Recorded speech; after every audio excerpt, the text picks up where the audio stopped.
Taste the Daily.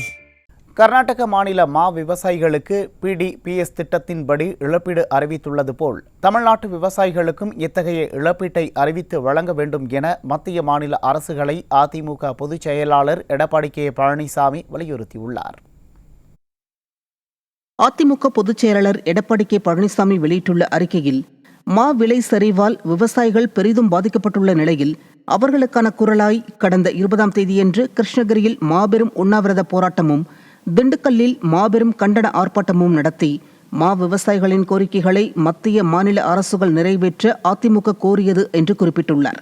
ஆனால் வழக்கம் போல் இங்குள்ள ஸ்டாலின் மாடல் விடியா திமுக அரசு விவசாயிகளின் கோரிக்கைகளை கண்டுகொள்ளவில்லை என்றும், வேளாண் துறை அமைச்சரோ வெளிநாட்டு சுற்றுலாவில் பிஸியாக இருப்பதாக தகவல்கள் வருகின்றன என்றும் அதிமுக பொதுச் செயலாளர் குற்றம் சாட்டியுள்ளார். மத்தியில் கூட்டணியாக 39 எம்பிக்களை வைத்திருந்தும் மா விவசாயிகளுக்காக குரல் கொடுத்ததா திமுக? இல்லை. விவசாயிகள் மீது குண்டர் சட்டம் போட்ட அரசுதானே இந்த அரசு. இவர்களிடம் விவசாயிகள் நலன் பற்றி எப்படி எதிர்பார்க்க முடியும் என்று அதிமுக பொதுச் செயலாளர் எடப்பாடி கே பழனிசாமி கேள்வி எழுப்பியுள்ளார்.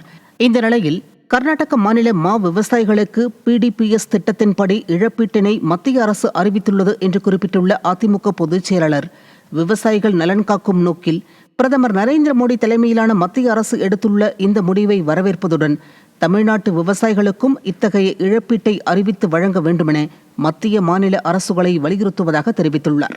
ஆண்டுக்கு ஒருமுறை விளைவிக்கப்படும் மா பயிர்களின் விலை வீழ்ச்சியால் சொல்லொன்னா துயரில் உள்ள விவசாயிகளுக்கு இந்த இழப்பீடு பெரும் உதவியாக இருக்கும் என்றும், அதிமுக என்றும் விவசாய பெருங்குடி மக்களுடன் துணை நிற்கும், அவர்களின் குரலாக என்றென்றும் ஒலிக்கும் என்றும் கழக பொதுச் செயலாளர் எடப்பாடி கே பழனிசாமி உறுதிபட தெரிவித்துள்ளார்.